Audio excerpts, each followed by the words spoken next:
Santos pode ser considerado a quarta força? Nesse momento, com esse elenco, pode ser considerado sim a quarta força. Ficou sem goleiro, ele bateu pro gol! Pode ser considerado sim a quarta força. Santos! Traíra. E ele está aqui mais uma vez. É isso, antes da bola rolar, né, Caioba? A gente sabe que futebol é jogado no campo. Uma ótima segunda-feira. Seja muito bem-vindo ao nosso Globo Esporte. Na verdade, a gente fica apertando ele, colocar ele contra a parede. Mas jogou bem demais ontem, né? Jogou. Não, e é legal fazer essa brincadeira pelo seguinte. Uma coisa é você falar antes do campeonato começar, analisando o que foi o ano passado e as contratações que foram feitas. E entre os 4 grandes de São Paulo, o Santos foi o que investiu menos, pelo menos em termos de contratação. Agora, passadas 3 rodadas, eu tô aqui para mudar minha opinião, para dar os parabéns ao Santos, que ontem amassou o São Paulo. E olha, o Casão, quando falou que o Corinthians era a quarta força, sabe o que aconteceu? Corinthians campeão. É. Tá vendo, torcedor? Bom indício pro torcedor do Santos. É um bom indício pro torcedor do Santos. Ô, Caio, olha só, o André Hernan apurou um negócio super interessante sobre a preparação do São Paulo para esse clássico contra o Santos. Todo o material do Santos foi entregue para o São Paulo com 3 dias de antecedência para que eles estudassem muito bem a maneira do Sampaoli colocar o Santos em campo. E aí, antes do jogo, perguntaram o seguinte, o André perguntou para o Jardim o seguinte.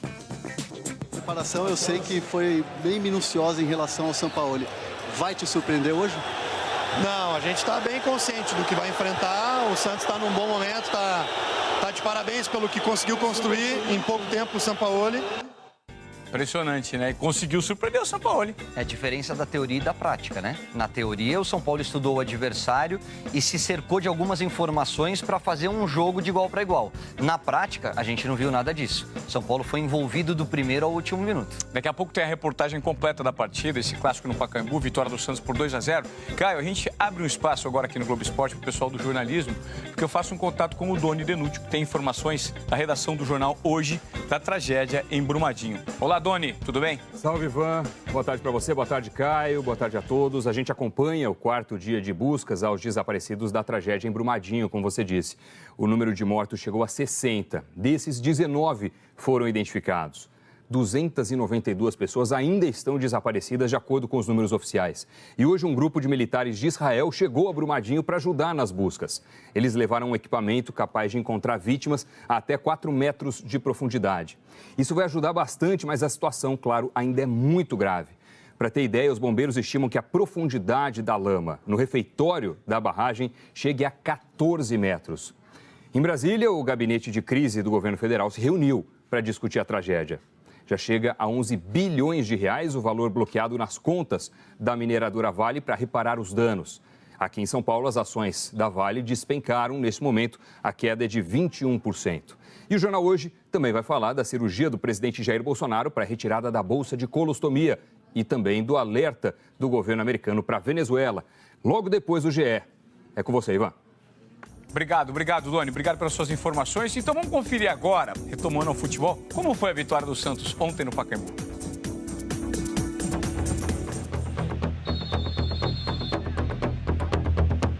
Um clássico tem sempre aquela troca de gentilezas. Ô, Alisson, olha a boca, cara. Tem criança vendo o programa. Falando nelas, o Sampaoli fez o maior sucesso com os pequenos santistas. O treinador distribuiu também cumprimentos e carinho por onde passou. O sujeito tranquilo, sentadinho ali, esperando o começo da partida.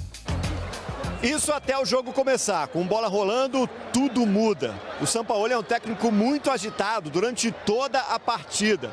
E olha, se o treinador pudesse aumentar aquela área técnica ali, onde ele fica, ele iria agradecer.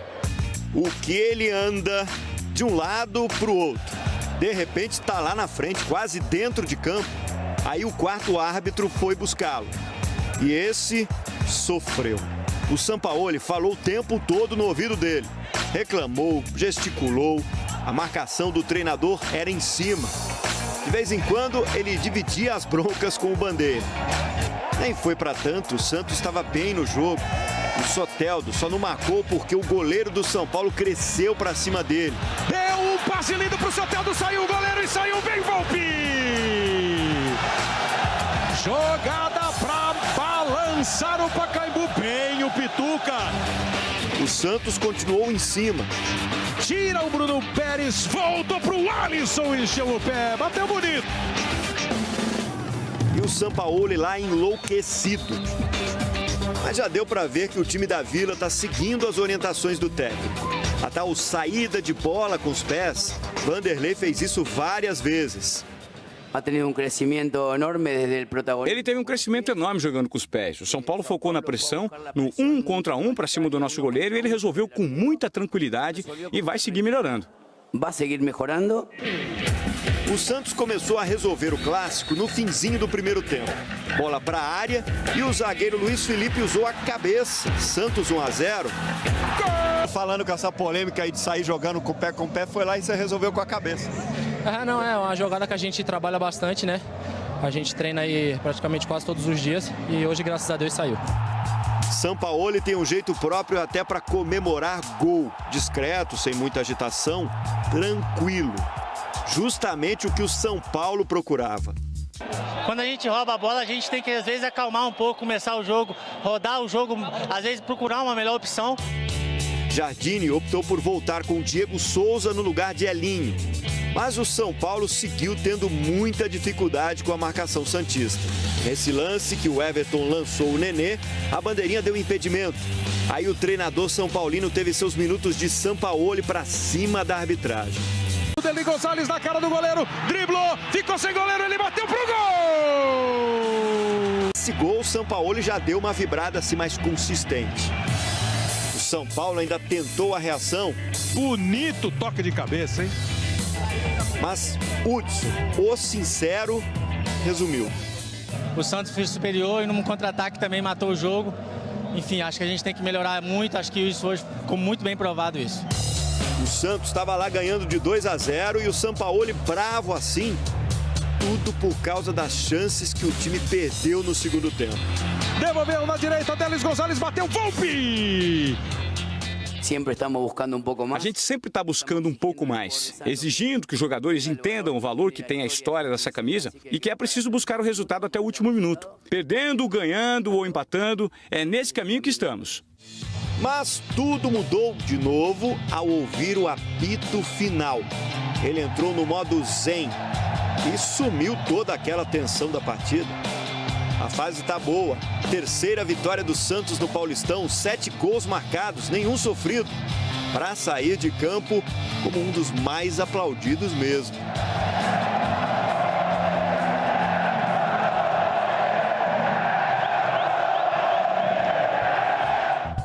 Que começo arrasador do Sampaoli no Santos, hein? Ó, enquanto eu te faço uma pergunta, vou mostrar aqui mais uma vez a ilustração desse segundo gol do Santos, que foi um golaço, um belo lançamento do Alisson de 55 metros. E cai, golaço, né? Golaço. Golaço na proposta, né? Você vê como ele dá essa fatiada na bola lá na frente, em direção ao gol, deixando o Delis em condições de passar pelo Volpi e fazer mais um bonito gol. Agora, informação de bastidor, gente. Caio Ribeiro acabou de me falar aqui, vai cravar pra vocês que o Sampaoli pediu desculpas pro elenco do Santos, Caio. Eu acho que o ótimo momento do Santos nesse início de Paulista passa muito pela ideia de jogo do Sampaoli e como esses jogadores absorveram rápido esse conceito de futebol. O que me preocupava era a forma como ele chegou e algumas declarações polêmicas, principalmente em relação ao Vanderlei. Eu fui conversar com os caras, ontem eles me disseram que o Sampaoli reuniu o time e pediu desculpas tanto ao Vanderlei como ao Gustavo Henrique por algum excesso nas declarações. Isso é gestão de grupo, por isso o time está tão comprometido. No Corinthians, Gustavo, ó, tá bem demais. Recado que vinha do céu não era nada animador. Além do temporal que paralisou o jogo no primeiro tempo na Arena, É muita chuva e muito vento. Corinthians e Ponte não fizeram uma partida daquelas empolgantes. De Gustavo se desmarca, ela vem cruzado, toque de cabeça do Avelar vai pra fora. Carille optou por um time reserva, titulares no banco, entre eles Mauro Bozelli. O argentino foi relacionado pela primeira vez e pelo papo com o Sornossa, não estava gostando do primeiro tempo. Depois conversou com Fagner e Bozelli meio que tentava entender como o Carille gosta que o time jogue. Como sempre, tratando de apoiar o equipo no que se pode. Como sempre faço, tento ajudar o time de qualquer maneira. Tenho dito que preciso me adaptar a esse futebol diferente. Era um Corinthians diferente. O corintiano que torceu até a camisa encharcada, restava fazer um pedido. Antes de atender o desejo do pequeno torcedor e desse outro que escancarou a vontade de ver a estreia do argentino, Carille colocou o Jadson para tentar melhorar o meio-campo. Buscar resultado a gente tem que buscar sempre, né? Eu ia ficar muito mais feliz se o nosso rendimento hoje fosse melhor, se o goleiro da Ponte tivesse feito 10 defesas e, rendimento e resultado. Resultado é que a gente tem que ir sempre. E pensando nesse resultado, Carille fez mais uma escolha. Fagner apontou, Bozelli, o argentino correu, tirou o colete e foi ouvir o que o treinador tinha para falar. Quando o telão da arena anunciou...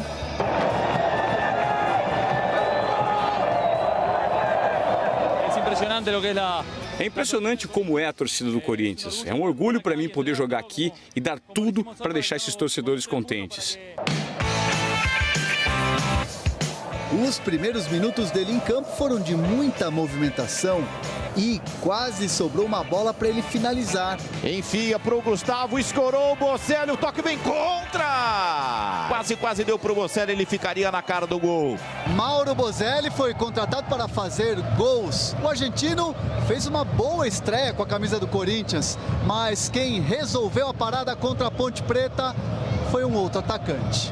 Que escapa do Renan, que passe do Fagner pro Pedrinho, cruzou o Gustavo!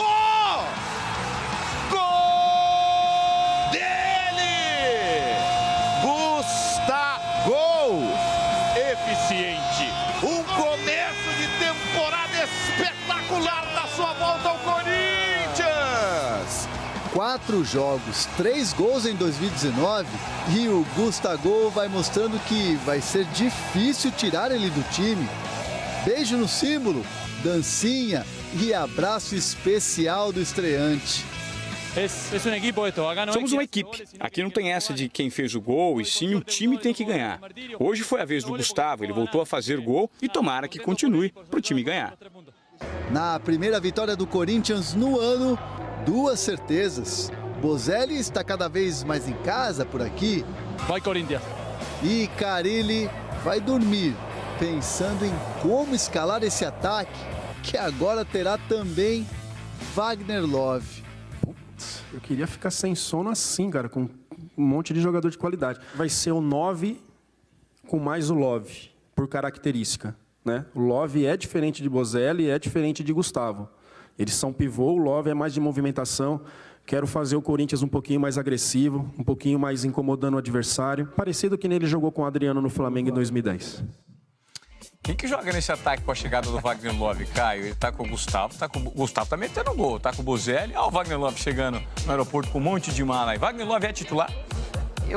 Hoje o titular para mim é o Gustavo, porque tá dando conta do recado. O Wagner Love, o Carille entende ele numa função um pouquinho diferente, jogando um pouco mais aberto, ajudando ali no setor de criação e encostando no homem da frente. Você pode mudar o esquema e jogar com 2 atacantes, o Wagner Love seria um deles, ou jogar ele pro lado do campo e trabalhar ele mais como um pouquinho mais recuado. Mas é impressionante como parece que o Gustavo engrenou mesmo esse time do Corinthians nesse formato, nesse esquema de jogo, né? É impressionante como sair e fazer o ano que ele fez pelo Fortaleza fez bem pro Gustavo, porque ele voltou cheio de confiança, voltou com a moral lá em cima e a bola começou a entrar. Concorrência no ataque do Corinthians, meu amigo. Se liga nos outros jogos do Campeonato Paulista com um lance peculiar. Uma jogada de craque. É como se tivesse baixado o espírito do Messi e do Neymar no tal do Daniel Borges do Mirassol. E daqui a pouco a gente mostra o desfecho desse lindo lance. Porque agora a gente começa com o Guarani Oeste, o time das celebridades do Paulistão. Tem de tudo. Tem jogador consagrado, aí ó, Alisson, Cicinho, Mazinho, Jesus e até o Canu. Ah, e tem um artista também, hein? O nosso Elvis. No primeiro tempo, uma tempestade. E aí nada de gols. Não dá pra jogar decididamente, não dá. É quase um polo aquático, né? Praticamente um polo aquático. Ficou difícil pro pessoal achar lance para os melhores momentos do intervalo, hein? Ana, vamos falar do jogo ou vamos falar da chuva? Essa é a grande dúvida aqui. Passada a chuva, quem apareceu? Que golaço do astro do rock paulista, hein? O primeiro gol do Oeste no campeonato. A gente só tinha empatado por 0-0. Que golaço do Elvis! Bola aérea pra quem? Elvis! Ele cabeceou e a bola bateu no braço do zagueiro do Guarani. Mazinho pra bola e 2-0. O Guarani ainda fez o de honra com o William Matheus, mas não deu pra estragar o show do rei do rock paulista, não. 283 pessoas foram assistir RB Brasil e Bragantino. Valeu a pena? No corredor adianta e tropeçou na bola. Bom, pelo menos teve gol. 1-1. Agora a cereja do bolo. Guardamos Mirassol e Novo Horizontino pro final. O Daniel Borges do Mirassol, o cara daquela bela jogada que incorporou o Messi e o Neymar. Olha que demais os dribles dele, ó. Rodou bonito, tá na área. Ainda o lateral, Daniel. Na hora de ganhar um 10. Pelo amor de Deus, esquece tudo que eu disse. Desculpa aí, Ney, Messi. O jogo terminou 0-0. Por falar em Neymar, preocupação grande, né? Porque foi constatada uma fratura no pé direito do Neymar. Quem traz mais informações ao vivo lá da Europa pra gente é o Rafael De Angeli. Olá, De Angeli, muito boa tarde. Boa tarde, Ivan. Boa tarde a todo mundo. Pois é, foi constatada uma fratura nessa mesma região que o Neymar lesionou no ano passado e que acabou operando também no 5º metatarso do pé direito. Ele fez essa cirurgia antes da Copa do Mundo no ano passado, conseguiu se recuperar e disputou o Mundial da Rússia.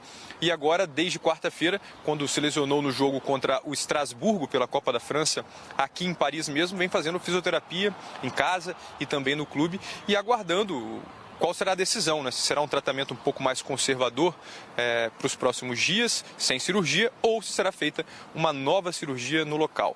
O PSG e também o Neymar aguardam aqui a presença do médico da seleção brasileira, Rodrigo Lasmar, que vai avaliar o jogador, também vai olhar os exames, e eles todos em conjunto vão decidir o que é melhor para o atleta nos próximos meses. Lembrando que depois que ele operou no ano passado, no início de março de 2018, ele demorou 3 meses até se recuperar praticamente 100%, né? Não 100% ainda, mas para se recuperar e voltar a jogar futebol. A gente tem a Copa América esse ano em junho e também tem os amistosos da seleção brasileira no fim de março. E o Tite está aqui em Paris, o Tite visitou o Neymar ontem, foi ao jogo do PSG também, conversou com o jogador e falou com a gente, com jornalistas aqui, sobre se o Neymar poderia, se ele pode contar ou não com o Neymar, caso ele não esteja 100% nos amistosos de fim de março. E essa foi a resposta do Tite. Nós tivemos um contato, uma visita com o Neymar, ela tem um cunho pessoal, solidário, humano. Primeiro, técnico, profissional no acompanhamento dos atletas e humano em relação ao Neymar.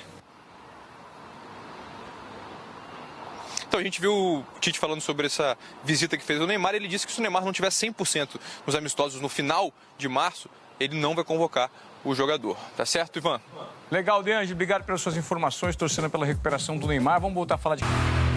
Vamos falar agora do time que mais se reforçou para esse início de campeonato paulista, mais se reforçou no Brasil, né? Estamos falando do Palmeiras. O Filipão tem uma variedade enorme de jogadores. Ontem entrou em campo contra o São Caetano fora de casa, colocou vários titulares do banco de reservas, está promovendo um rodízio e deu tudo muito certo. Por mais que pareça meio perdido, o Filipão só precisa de um gesto para mostrar quem manda. Do lado de fora, o Palmeiras também era dominante e eles não paravam de chegar. Das lajes de São Caetano ou das arquibancadas do Anacleto Campanella, o verde sufocou o azul. 9 do Palmeiras aos 14 minutos de jogo.